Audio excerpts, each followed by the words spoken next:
কি হলো ঠাম্মা? একজন বিশেষ অতিথি আসছেন, তাই তাকে স্বাগত জানানোর জন্য আমাদের সবার এখানে থাকা প্রয়োজন।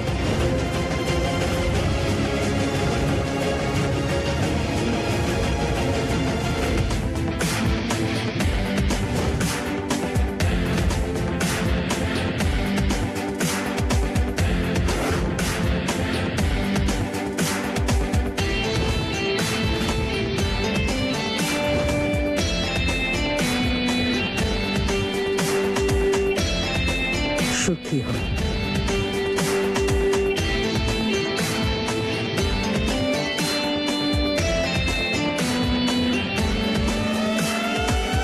ইনি হলেন ডক্টর অঙ্কুশ। উনি আমাদের আশ্রমে গরিবদের বিনামূল্যে চিকিৎসা করেন। খুব সাধারণ আর ভালো মানুষ উনি। ওনাদের পরিবারটাও সেরকম, যাদের নাম করলে মানুষ মাথা নত করে। আমি ওনাকে ফুল বৌমা আর তোমার ব্যাপারে বলেছি, আর ওনার কোনো সমস্যা নেই।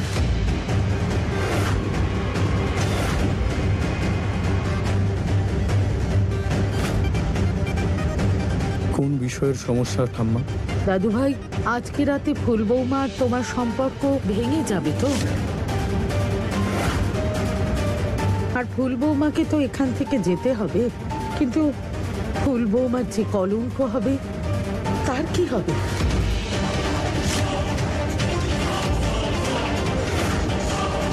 কারুর মিথ্যে স্ত্রী সেজে কারুর বাড়িতে ছিল। না না না না, এভাবে তো সমাজ ফুল বৌমাকে নিঃশ্বাস নিতে দেবে না।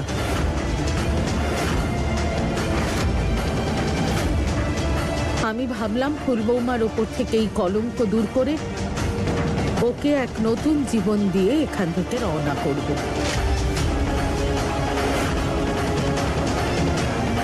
দাদু ভাই, ফুল বৌমার সাথে তোমার সম্পর্ক ভেঙে গেলে তখন সমাজ প্রশ্ন তুলবে।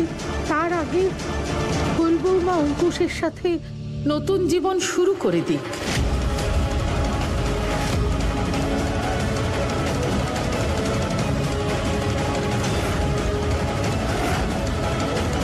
এমনিতেও আজ রাতে উকিল বাবু আসবেন।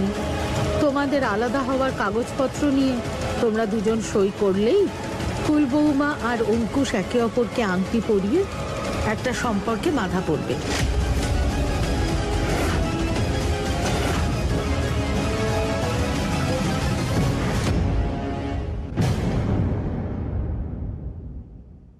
না, কিছু তো একটা গন্ডগোল আছে। আমার পা চোখটা লাফাচ্ছে, আর এরকমটা তখনই হয় যখন আমার চোখ সেটা দেখতে পায় যেটা চোখের সামনে আছে, সেটা নয় যেটা